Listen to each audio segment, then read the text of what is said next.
오늘 하나님의 말씀은 사도행전 2장입니다. 오순절날이 이미 이름에 그들이 다 같이 한 곳에 모였더니 호련히 하늘로부터 급하고 강한 바람 같은 소리가 있어 그들이 앉은 온 집에 가득하며 마치 불의 혀처럼 갈라지는 것들이 그들에게 보여 각 사람 위에 하나씩 임하여 있더니 그들이 다 성령의 충만함을 받고 성령이 말하게 하심을 따라 다른 언어들로 말하기를 시작하니라. 그때에 경건한 유대인들이 천하 각국으로부터 와서 예루살렘에 머물러 있더니 이 소리가 나매 큰 무리가 모여 각각 자기의 방언으로 제자들이 말하는 것을 듣고 소동하여 다 놀라 신기하게 여겨 이르되, 보라, 이 말하는 사람들이 다 갈릴리 사람이 아니냐? 우리가 우리 각 사람이 난 곳 방언으로 듣게 되는 것이 어찌 됨이냐? 우리는 바데인과 메데인과 엘람인과 또 메소포다미아, 유대와 갑바도기아, 본도와 아시아, 부르기아와 밤빌리아, 애굽과 및 구레네에 가까운 리비아 여러 지방에 사는 사람들과 로마로부터 온 나그네 곧 유대인과 유대교에 들어온 사람들과 그레데인과 아라비아인들이라. 우리가 다 우리의 각 언어로 하나님의 큰 일을 말함을 듣는도다 하고 다 놀라며 당황하여 서로 이르되, 이 어찌 된 일이냐 하며, 또 어떤 이들은 조롱하여 이르되 그들이 새 술에 취하였다 하더라.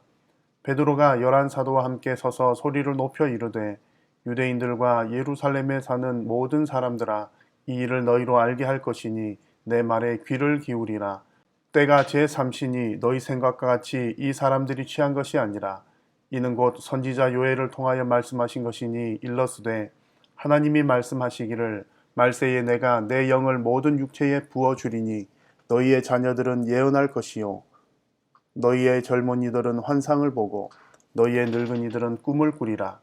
그때에 내가 내 영을 내 남종과 여종들에게 부어주리니 그들이 예언할 것이요 또 내가 위로 하늘에서는 기사를 아래로 땅에서는 징조를 베풀리니 곧 피와 불과 연기로다.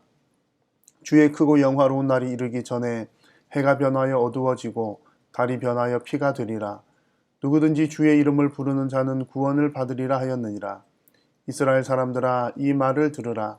너희도 아는 바와 같이 하나님께서 나사렛 예수로 큰 권능과 기사와 표적을 너희 가운데서 베푸사 너희 앞에서 그를 증언하셨느니라. 그가 하나님께서 정하신 뜻과 미리 아신 대로 내준 바 되었거늘 너희가 법 없는 자들의 손을 빌려 못 박아 죽였으나 하나님께서 그를 사망의 고통에서 풀어 살리셨으니 이는 그가 사망에 매여 있을 수 없었음이라. 다윗이 그를 가리켜 이르되, 내가 항상 내 앞에 계신 줄을 배웠으며 나로 요동하지 않게 하기 위하여 그가 내 우편에 계시도다. 그러므로 내 마음이 기뻐하였고 내 혀도 즐거워하였으며 육체도 희망에 고하리니 이는 내 영혼을 음부에 버리지 아니하시며 주의 거룩한 자로 썩음을 당하지 않게 하실 것이미로다. 주께서 생명의 길을 내게 보이셨으니 주 앞에서 내게 기쁨이 충만하게 하시리로다 하였으므로, 형제들아, 내가 조상 다윗에 대하여 담대히 말할 수 있노니 다윗이 죽어 장사되어 그 묘가 오늘까지 우리 중에 있도다. 그는 선지자라. 하나님이 이미 맹세하사 그 자손 중에서 한 사람을 그 위에 앉게 하리라 하심을 알고 미리 본고로 그리스도의 부활을 말하되 그가 음부에 버림이 되지 않고 그의 육신이 썩음을 당하지 아니하리라 하더니, 이 예수를 하나님이 살리신지라. 우리가 다 이 일의 증인이로다. 하나님이 오른손으로 예수를 높이심에 그가 약속하신 성령을 아버지께 받아서 너희가 보고 듣는 이것을 부어 주셨느니라. 다윗은 하늘에 올라가지 못하였으나 친히 말하여 이르되, 주께서 내 주에게 말씀하시기를 내가 내 원수로 내 발등상이 되게 하기까지 너는 내 우편에 앉아 있으라 하셨도다 하였으니, 그런즉 이스라엘 온 집은 확실히 알지니 너희가 십자가에 못 박은 이 예수를 하나님이 주와 그리스도가 되게 하셨느니라 하니라. 그들이 이 말을 듣고 마음에 찔려 베드로와 다른 사도들에게 물어 이르되, 형제들아, 우리가 어찌할꼬 하거늘.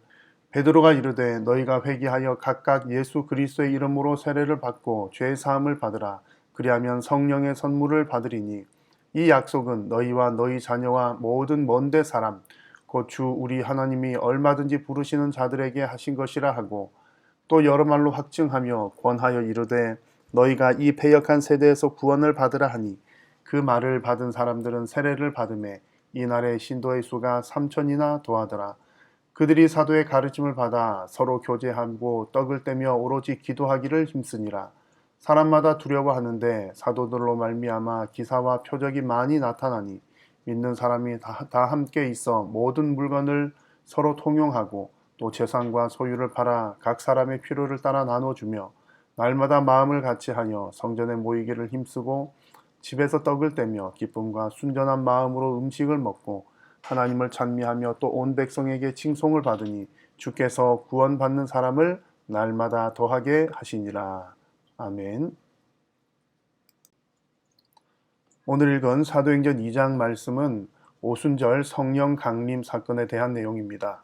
크게 세 단락으로 이루어져 있는데 그중 첫 번째 단락은 1절에서 13절입니다. 오순절에 성령 충만 사건이 일어나는 내용을 기록하고 있고 또 주변의 많은 사람들의 반응을 기록하고 있습니다. 성령께서 이 땅에 오시는 사건, 또 성령 강림에 대한 내용들을 생각할 때에 많은 사람들이 성령이 오시면 어떤 현상이 나타나느냐에 대한 관심을 갖습니다. 그러나 더 중요한 것은 성령께서 임하실 때 어떤 현상이 나타나느냐라는 것보다 성령께서 이 땅에 오시는 이유와 목적이 더욱더 중요합니다. 그래서 오늘 읽은 사도행전 성령 강림 사건에서도 성령께서 임하실 때 하늘로부터 급하고 강한 바람 같은 소리, 또 불의 혀처럼 갈라지는 것, 이런 현상들, 또 방언하는 것, 그런 현상들이 있었지만 더욱더 중요한 것은 성령께서 왜 임하시게 되었는가라는 부분입니다. 그래서 11절 말씀을 보시면 그레데인과 아라비아인들이라 우리가 다 우리의 각 언어로 하나님의 큰 일을 말함을 듣는도다라고 했습니다. 수많은 사람, 각 지역에서 온 사람들이 모여서 성령 충만한 사도들이 방언으로 말하는 것을 듣고서 각 지역의 사람들이 각각의 언어들로 하나님의 큰 일을 말하는 것을 듣게 됩니다. 이것이 성령께서 오신 이유입니다. 성도들은 늘 성령님의 능력 받기를 사모합니다. 그런데 우리가 무엇을 위해서 성령의 능력 받기를 사모합니까? 또 무엇을 하기 위해서 능력을 달라고 간구합니까? 성령께서 이 땅에 오신 목적, 하나님의 그 큰 일을 전하고 증거하기 위함입니다. 그러므로 성도님들이 지금 현재 우리가 성령님의 충만함을 늘 기도할 때에도 우리가 하나님의 큰 일 행하는 것을 소원하면서 또 성령님의 충만한 역사를 간구를 해야 할 것입니다. 오늘 2장 말씀에서 두 번째 단락은 14절에서 42절까지의 내용입니다. 두 번째 단락에서는 이 성령 강림 사건에 대한 베드로의 설교입니다.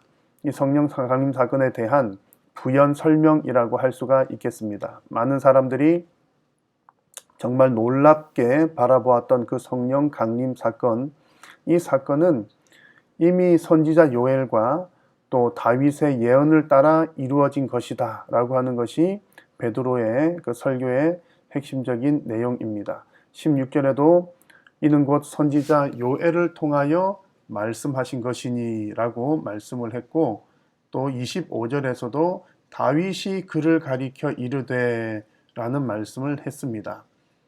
하나님의 약속을 따라 또 하나님께서 세우신 선지자들을 통해 주신 그 예언을 따라 이루어진 것이 성령 강림 사건이라는 겁니다. 약속하신 성령께서 오셨다는 얘기입니다. 33절에서 그가 약속하신 성령을 아버지께 받아서 너희가 보고 듣는 이것을 부어주셨느니라 라고 했습니다. 뿐만 아니라 예수 그리스도의 죽으심과 부활도 역시 마찬가지로 하나님의 예언을 따라 이루어진 것이다 라고 하는 내용을 분명하게 기록을 합니다. 32절에서 이 예수를 하나님이 살리신지라 우리가 다 이 일의 증인이로다 라고 말씀을 했습니다. 35절에서는 내가 내 원수로 내 발등상이 되게 하기까지 너는 내 우편에 앉아 있으라 하셨도다 하였으니, 36절에 그런즉 이스라엘 온 집은 확실히 알지니 너희가 십자가에 못 박은 이 예수를 하나님이 주와 그리스도가 되게 하셨느니라 라고 말씀을 합니다. 예수님의 죽으심과 부활도 이미 하나님의 계획과 하나님의 뜻을 따라 이루어진 사건입니다. 그러므로 사람들에게 이야기하기를 그러므로 회개하고 죄사함을 받으라. 그러면 성령을 받을 것이다.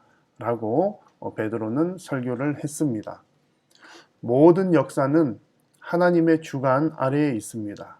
성령님을 보내신 것도 또 그것을 통해 예수 그리스도를 믿게 하시는 것도 하나님의 역사입니다. 우리는 하나님께서 하시는 그 일을 보고 깨닫고 하나님의 역사에 동참하는 것이 참으로 복된 일입니다. 오늘 우리가 살아가는 이 하루도 하나님의 주권 가운데 이루어지는 24시간 하루의 삶입니다. 오늘도 하나님의 주권 아래에서 믿음으로 살아가시는 여러분들이 되시기를 바랍니다. 오늘 사도행전 2장의 세 번째 단락은 43절에서 47절의 말씀인데 이렇게 성령의 역사가 나타날 때에 그 성령의 역사로 인하여 두려워하는 사람들이 있었고 또 성령의 역사를 체험한 성도들이 어떻게 살아갔는지에 대한 내용이 또 짧게 나옵니다. 특별히 성령의 역사를 체험한 성도들은 하나님을 찬미하면서 또 서로 유무상통한 삶을 살고 온 백성에게 칭송을 받았습니다. 이렇게 살아가는 삶을 통해서 하나님께서는 구원받는 사람을 날마다 더하게 하셨습니다. 47절 말씀에 주께서 구원받는 사람을 날마다 더하게 하시니라. 결국 성령 충만한 성도들의 그 삶을 통해서 하나님께서는 구원받는 사람을 더해 주십니다. 그러므로 우리는 성령 충만하게 살아갈 뿐입니다. 하나님의 말씀의 기준을 따라 살아갈 뿐입니다. 그렇게 살아갈 때에 구원의 역사는 하나님께서 이루어 가십니다. 우리 성도들이 경험할 것, 또 행할 것은 성령의 충만함을 경험하고 또 말씀대로 살아가고 또 말씀에서 뜻한 바 내 것을 내 것이라 하지 않고 다 내어놓고 유무상통하며 살아가는 그런 삶을 살아갈 때에 하나님께서 우리 성도들을 통해서 하나님을 세상 열방 가운데 보여주시고 또한 세상으로 하여금 구원받게 하실 줄로 믿습니다. 오늘 이 하루도 우리를 통해 하나님의 구원의 역사가 이루어지기를 소망하면서 내 삶이 하나님 앞에 귀하게 쓰임받는 하루가 될 수 있도록 또 함께 믿음으로 승리할 수 있기를 바랍니다. 이제 함께 기도하겠습니다. 오늘 우리에게 주신 말씀을 붙들고 기도하시기를 바라고 우리 교회의 비전인 반석 위에 세운 교회 되게 하여 주옵소서. 특별히 2021년도 우리는 세상 속의 교회입니다 라고 하는 표어로 진행하고 있습니다. 우리 한일교회와 성도님들이 세상 속에서 교회 소금과 빛이 되는 한 해가 될 수 있도록 위해서 기도해 주시고 우리 교회에 영과 진리로 예배하는 자들을 가득 채워 주옵소서. 말씀의 사역 가운데 성령의 나타남과 능력이 있게 하셔서 선포되는 말씀을 통해 구원과 치유와 회복의 역사가 있게 하옵소서. 신종 코로나 바이러스가 속히 종식될 수 있도록 하나님 은혜를 더하시고 이 일로 인하여 고통당하는 성도님들과 이웃들을 하나님께서 위로하시고 또 회복시켜 주시고 치료해 주시기를 또 간절히 기도해 주시기를 바랍니다. 우리가 화요일 우리 교회의 기도 제목은 고등부를 위한 기도입니다. 고등부를 섬기는 오승훈 목사님과 정기덕 부장님, 또 모든 교사들이 영혼을 구원하는 기쁨을 누리고 부르심에 맞게 섬길 수 있도록 위해서 기도해 주시고 고등부 선생님과 학생들이 기도와 말씀 묵상에 힘쓸 수 있도록 또한 고등부 학생들이 주어진 학업에 충실할 수 있도록 위해서 기도해 주십시오. 우리가 함께 협력하는 교회와 선교지를 위해서 기도하겠습니다. 풍양 서부교회와 낙서교회, 인도의 윤병국 선교사님, 터키의 곽동신 선교사님, 그리고 우리 교회의 말씀의 사역자인 교역자들을 위해서 교역자들에게 영육 간의 강건한 은혜를 주시고 하나님 앞에서 주님의 교회를 섬기는 소명을 잘 감당케 하게 하소서. 또 우리 직분자들을 위해서 기도하겠습니다. 모든 직분자들이 하나님께서 맡겨주신 직분을 충성되이 잘 감당하게 하소서. 남녀 전도회를 위해서 기도하겠습니다. 성령 안에서 성도의 친교가 이루어지고 육신 연약한 지체들을 서로 돌아보며 기도하는 전도회가 될 수 있도록 우리 새 가족들이 우리 각 전도회를 통해서 잘 정착할 수 있도록 위해서 기도해 주시고, 여러분들의 간절한 기도의 제목, 2021년 세우신 기도의 제목들을 위해서 또 간절히 기도하시고 오늘도 믿음으로 승리하시기 바랍니다.